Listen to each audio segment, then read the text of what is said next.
Olá, boa tarde. Hoje, 18 de outubro, é Jornada de Oração pela Paz, uma iniciativa promovida pela Fundação Ajuda à Igreja que Sofre e que está a mobilizar muitas crianças em todo o mundo numa corrente de oração pelos cristãos perseguidos no Médio Oriente. Um tema que vamos abordar dentro de minutos com Catarina Martins Betancourt, que está hoje connosco. Mas para já vamos olhar a atualidade religiosa. 7 novos santos canonizados pelo Papa, uma ocasião para Francisco dizer que a oração não é um refúgio, mas uma luta, a mesma que o combate à pobreza exige. A canonização de 7 novos santos acontecia na Praça de São Pedro, um dia antes de todo o mundo procurar formas para erradicar a pobreza. O Papa não o esqueceu e, na mensagem que antecede a oração do Ângelus, afirmou essa urgência, a urgência de todos se comprometerem na luta contra a pobreza. Uniamo le nostre forze morali ed economiche per lottare insieme contro la povertà che degrada, offende e uccide tanti fratelli e sorelle, attuando politiche serie per le famiglie e per il lavoro. Um compromisso que Francisco revê também nos santos canonizados. A liturgia do domingo sugeriu o tema da oração para a reflexão durante a homilia, que o Papa apresentou como uma luta. Pregare non è rifugiarsi in un mondo ideale, non è evadere in una falsa quiete egoista. Al contrario, pregare è lottare e lasciare che anche lo Spirito Santo preghi in noi. È lo Spirito Santo che ci insegna a pregare, che ci guida nella preghiera, che ci fa pregare come figli. Entre os santos canonizados contam-se místicos, mártires e fundadores de congregações religiosas. Por exemplo, Isabel da Trindade, da Ordem das Carmelitas Descalças, o jovem José Sánchez del Rio, mexicano martirizado aos 14 anos durante a perseguição religiosa no México. E também José Gabriel del Rosário Brochero, conhecido como o Cura Brochero, que percorreu a Argentina numa mula para levar a mensagem do Evangelho no século XIX e inspirou o atual Papa. Na vida de todos, Francisco viu homens e mulheres que lutam pela oração. I santi sono uomini e donne che entrano fino in fondo nel mistero della preghiera. Uomini e donne che lottano con la preghiera, lasciando pregare e lottare in loro lo Spirito Santo. Lottano fino al fine con tutte le loro forze e vincono, ma non da soli. Il Signore vince in loro e con loro. Anche questi 7 testimoni che oggi sono stati canonizzati hanno combattuto la buona battaglia della fede e dell'amore con la preghiera. Exemplos de santidade propostos agora a toda a Igreja e que se juntam aos 29 santos canonizados pelo Papa Francisco em 8 cerimónias no Vaticano, 2 fora da Itália, nos Estados Unidos da América e no Sri Lanka, e 7 canonizações por equipolência, sem necessidade de novo milagre. Entre os santos proclamados no pontificado de Francisco estão os papas João XXIII e João Paulo II, a Madre Teresa de Calcutá e o padre nascido na então Goa portuguesa, São José Vaz.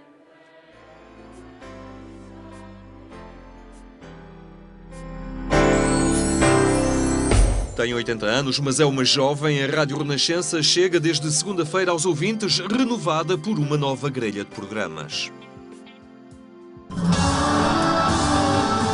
Grande azáfama pela manhã, a Renascença acordava Portugal, agora com a voz de Carla Rocha.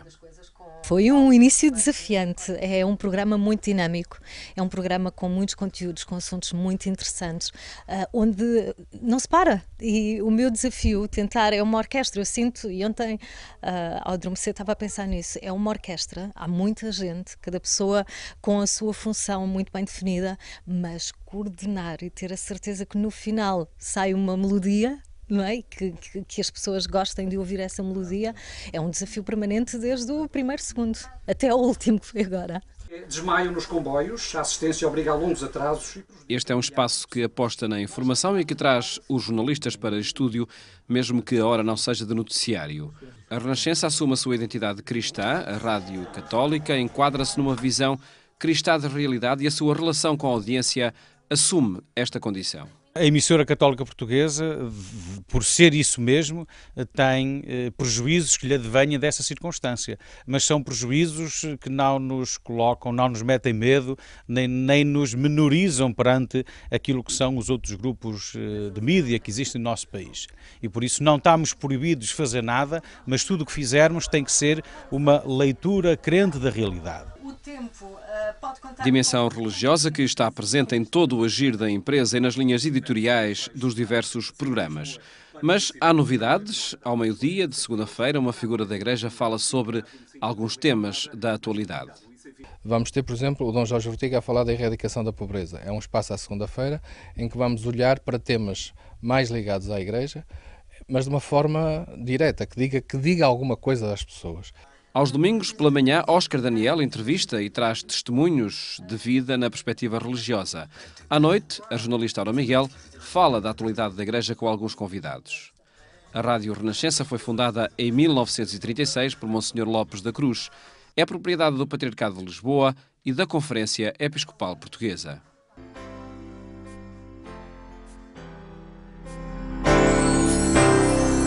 Nesta terça-feira assinala-se o Dia Nacional dos Bens Culturais da Igreja, uma oportunidade para sensibilizar todas as comunidades para a valorização do património religioso.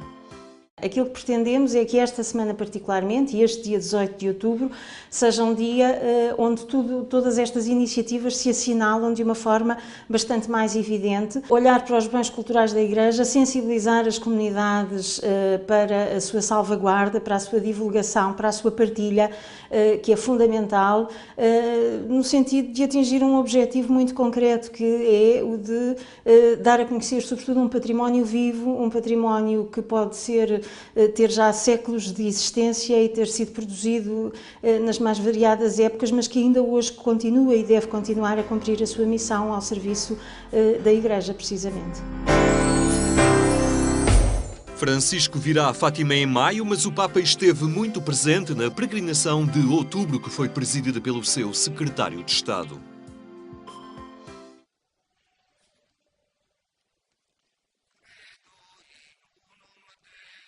Pietro Parolin é o cardeal secretário de Estado do Vaticano e foi ele a presidir a peregrinação aniversário de outubro ao Santuário de Fátima, a última antes da vinda do Papa Francisco, prevista para maio de 2017.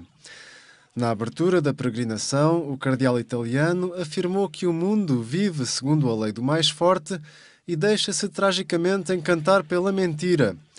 O líder da diplomacia da Santa Sé, que visitava Portugal pela primeira vez, acrescentou que o mundo faz da corrupção o segredo de uma vida bem-sucedida, ao contrário dos que se inspiram no Evangelho e transmitem a justiça e a fraternidade.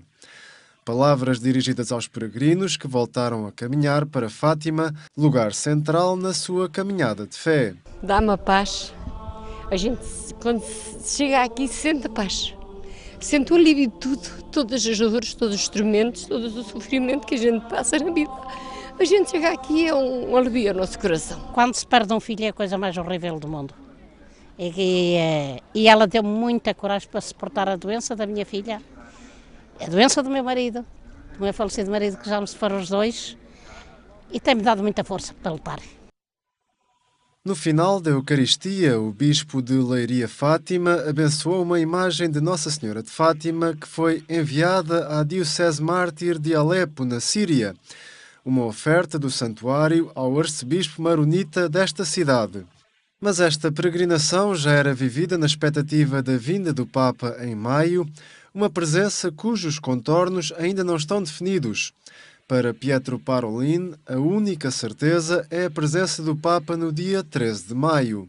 Di più non sappiamo e di più non oserei dire, anche perché è tutto da pensare è tutto da organizzare secondo la volontà del Santo Padre. Quindi per il momento sappiamo soltanto, e credo che questa è già una grande gioia, non musulmato, ecco, che il Papa verrà qui, che il Papa parteciperà alle celebrazioni, a tutte, a parte, veramente, ecco, non posso dire perché non ho elementi per dirlo. Apesar das incertezas do responsável da diplomacia da Santa Sé, Dom António Marto aproveitou o momento para sensibilizar Francisco a vir de véspera e participar nas celebrações do dia 12 de maio. Que queremos acender aqui com ele as velas acesas da nossa fé, que queremos rezar com ele aqui os mistérios de Cristo recitando o rosário, que queremos cantar com ele o Magnificat da Misericórdia, que é o tema do seu pontificado, aquela misericórdia que Nossa Senhora anunciou aqui para toda a humanidade. Esta é a última grande peregrinação internacional antes do 13 de maio de 2017, centenário das aparições, em que o Santuário de Fátima vai receber a visita do Papa, segundo anúncio do próprio Francisco.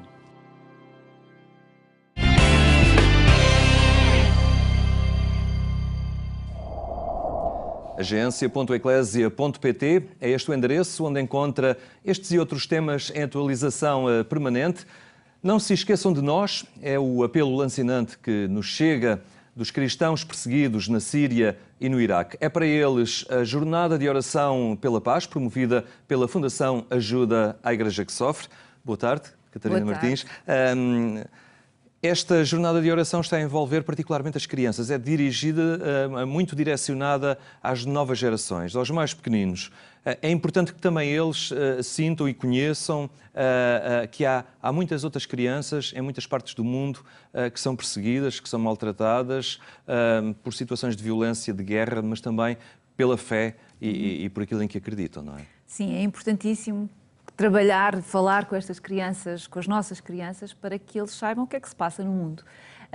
De facto, hoje há muitas crianças que vivem em situações de conflito, que vivem em países como o Médio Oriente, em que, para além do conflito, há as perseguições causadas pelos grupos dominantes, que perseguem as minorias, entre os quais os cristãos, e, portanto, é preciso as nossas crianças saberem que existe hoje esta realidade, que há milhares e milhares de crianças na Síria, só para falar na Síria, que não vão à escola porque não há possibilidade, as escolas foram destruídas ou estão muito danificadas, ou não há professores, e, portanto, há muitas destas crianças que gostariam de estar na escola, que não têm essa possibilidade. Portanto, é bom as nossas crianças perceberem que vivem num mundo que, apesar das dificuldades, é um mundo privilegiado, onde têm paz, onde têm a possibilidade de ir à escola, onde têm a possibilidade de fazer o que desejam e, portanto, é essencialmente dirigido para estas crianças. Também por um outro motivo, que foi esta iniciativa começou já há vários anos, em 2005, na Venezuela, quando um grupo de senhoras viu umas crianças a rezarem nas ruas de Venezuela, de Caracas. E elas ficaram extremamente tocadas com aquele sinal daquelas crianças e decidiram dinamizar esta iniciativa, que vem desde 2005 e que nós agora, a Fundação AIS, decidiu de facto pegar e dinamizar, porque queremos de facto que cada vez mais haja mais crianças envolvidas nesta situação que existe no mundo e que é preciso fazer alguma coisa. Esta corrente de oração começou bem cedo, hoje às 9 horas. Aliás, é essa a hora apontada também no site da Fundação Ajuda à Igreja que Sofre para esta reunião de oração, mas ela está a decorrer ao longo do dia. Como é que se vão estruturando os grupos? Como é que se vão mobilizando também estas crianças? Que feedback vão tendo também? Sim, portanto, de facto, a oração estava programada para começar às 9 da manhã. E há vários grupos de crianças, desde colégios, desde escolas, desde professores que vão dinamizar ações para lembrar, para pequenos gestos pela paz e vão estar também em catequeses, em grupos de oração, em grupos de adultos também, porque, embora seja dirigida para as crianças, é evidente que todos nós podemos, neste dia, rezar por esta intenção da paz no Médio Oriente, no mundo. E, portanto, ao longo do dia, os vários grupos vão encontrando a melhor hora, o melhor momento para dinamizar este momento de oração. E o mais importante, de facto, é fazer. Onde quer que seja, à hora que seja, o importante é, de facto, fazer e agir e rezar. por esta intenção. Há um apoio que é disponibilizado na internet, pela Ajuda à Igreja que Sofre, que pode ser descarregado, é um pequeno guião, não é? É um guião para uma oração neste dia, que podem ir ao nosso site e descarregar esta oração e tem lá todas as indicações de como deverão fazer durante este dia. Caso as pessoas não tenham acesso à internet, o que importa é, de facto, rezar uma oração, o rosário, o terço, rezar durante um momento esta oração com esta intenção em particular, não esquecendo, de facto, a paz, as crianças, que, de facto, são os mais vulneráveis no meio de situações de guerra, e no Iraque e na Síria temos assistido a isso, que, de facto, são as crianças mais vulneráveis e que têm sofrido mais com esta situação. E, portanto, rezar por esta intenção, por estas crianças, para que possam crescer, para que possam desenvolver-se num ambiente de paz, e dar-lhes as condições para que amanhã possam também pegar no mundo e levar o seu país, o mundo, para a frente. Esta é uma dimensão, é uma aposta da Fundação Ajuda à Igreja que Sofre, esta corrente de oração, mas ela insere-se também numa ação muito mais vasta, de proximidade, que tem mantido em relação a estas populações do Médio Oriente, com visitas frequentes, com elos de ligação permanentes, porque é muito importante eles não se sentirem sós, não é? Nem esquecidos. Exato. Aliás, é esse o slogan desta campanha, não se esqueçam de nós. E é muito importante sublinhar isto e sublinhar a dimensão da solidariedade que se vai sentindo das comunidades cristãs em relação àquelas. Não é? Sim, a Fundação AIS, de facto, frequentemente visita. Eu tive um colega meu que esteve no mês de setembro na Síria, que esteve a visitar as populações, a ver o que é que nós podemos fazer, porque temos feito muito, mas sentimos que há muito para fazer, porque as necessidades são muitas. E este meu colega, quando chegou, o seu testemunho foi, de facto, que está tudo destruído, as famílias estão cada vez mais necessitadas, mais sós, mais desamparadas, sem capacidade de sobreviverem se não for com a ajuda do exterior, de instituições como a Ajuda à Igreja que Sofre, uma das que está no terreno a ajudar. E, portanto, é muito importante estas visitas para perceber o que é que se está a passar, para perceber o que é que devemos fazer, e depois outra parte que foi muito bonita, no sentido de perceber que, de facto, o facto de serem cristãos, uma instituição cristã que está a apoiar cristãos no Médio Oriente, na Síria em concreto, dá a estes cidadãos esta sensação de que não estão esquecidos. Há uma comunidade, nós somos uma igreja, um só corpo, e de facto há um membro que está a sofrer e há outro membro que está a ajudar através da solidariedade. E isso é muito bonito ver as reações de todas aquelas pessoas que sabem que continuam a receber alimentos, roupas, gás, eletricidade, água, tudo porque há alguém no Ocidente, há uma instituição, há um grupo de amigos e benfeitores, neste caso a instituição, que se preocupa e que quer ajudá-los da melhor forma possível. A Ajuda à Igreja que Sofre tem estado presente desde o início no terreno, na Síria, e neste último ano de 2016 temos estado a acompanhar cerca de 200.000 pessoas, portanto, que não é muito, se olharmos para a dimensão da tragédia, não é muito, mas já conseguimos fazer a diferença num pequeno grupo. E isto tudo com a solidariedade, com a amizade e a vontade de fazer algo através dos nossos amigos e benfeitores que querem ajudar estas comunidades cristãs a permanecerem no Médio Oriente. Nós estamos a passar em rodapé o endereço na internet. Sim. Da Fundação Ajuda à Igreja que Sofre, e essa é uma boa via para as pessoas se inteirarem de todos estes desafios, não é? E serem elas próprias solidárias, elas próprias poderem partilhar alguns bens, não é? Que têm a sua ajuda, a sua solidariedade com estas pessoas. Na nossa página na internet, diariamente colocamos informação mais recente sobre a situação dos cristãos no mundo, damos a conhecer vários casos que estão a acontecer neste momento, porque infelizmente não é só o Médio Oriente que necessita da nossa ajuda, do nosso olhar e da nossa estar junto são vários os países no mundo, e nós tentamos diariamente dar esse acompanhamento, mostrar, informar o que é que se está a passar, para depois quem ler, quem aceder ao nosso site, conseguir também perceber, eu posso fazer alguma coisa para estas pessoas. Muitas vezes não podemos ajudar monetariamente, mas podemos rezar, como esta iniciativa de oração, que de facto muitas vezes tem uma dimensão muito maior do que nós pensamos, porque o facto de estarmos a rezar, estamos também em comunhão as pessoas que estão nestes países sabem que não estão sós. Há alguém que está com eles e que não se esquece deles e que está com eles através das nossas orações. E portanto, toda esta ligação entre informar, o rezar e o partilhar, tudo isto está no nosso site. Todos nós podemos aceder e ver como é que eu posso fazer hoje um gesto de solidariedade para com quem está a sofrer nestes países. Há um foco muito importante na situação dos cristãos, na Igreja que sofre nestes países. Esta é uma fundação de ajuda à Igreja que sofre, mas no canalizar da ajuda humanitária não são exclusivistas, não apoiam também aqueles que estão junto dos cristãos, naquelas comunidades, nas cidades atingidas, e também a ajuda é para eles. Evidente, nem poderia ser de outra forma. A Igreja e as comunidades, e portanto os nossos contactos, tanto na Síria como no Iraque, é sempre através da Igreja. As comunidades religiosas, os padres, as irmãs estão no terreno. E é evidente que quando recebem algum pedido de ajuda, não perguntam qual a sua religião. Portanto, para além de acolher os cristãos, também acolhemos de outras religiões. E isso tem sido um sinal muito positivo e é o que nos distingue a nós cristãos das outras comunidades, é o facto de não ficarmos encerrados, fechados em nós próprios, na nossa própria comunidade. É olharmos para todos como um ser humano que precisa da nossa ajuda. E isso tem sido motivo também de olhar para os cristãos de outra forma, de tentar perceber quem são estes meus vizinhos, estes meus amigos que me estão a ajudar, que têm uma religião diferente da minha. Quem são eles? Qual a sua mensagem? Que tem trazido também testemunhos muito bonitos e tem havido muitas conversões também por causa desta atitude do cristão, de acolher, de ajudar o outro, independentemente da sua raça, da sua cor, da sua religião, como é evidente. Muito bem, Catarina Martins, muito obrigado por ter estado Obrigada aqui no também. programa Eclésia neste dia tão importante que é esta jornada de oração. Obrigada. A condição difícil dos cristãos na Síria e no Iraque, zonas do mundo onde a fé se paga tantas vezes com a vida. Por isso, esta jornada de oração pela paz. A terminar, eu lembro que mais logo podem ainda acompanhar a edição rádio do programa Eclésia na Antena 1 a partir das 22h45. Tenham então uma boa tarde e até amanhã, se Deus quiser.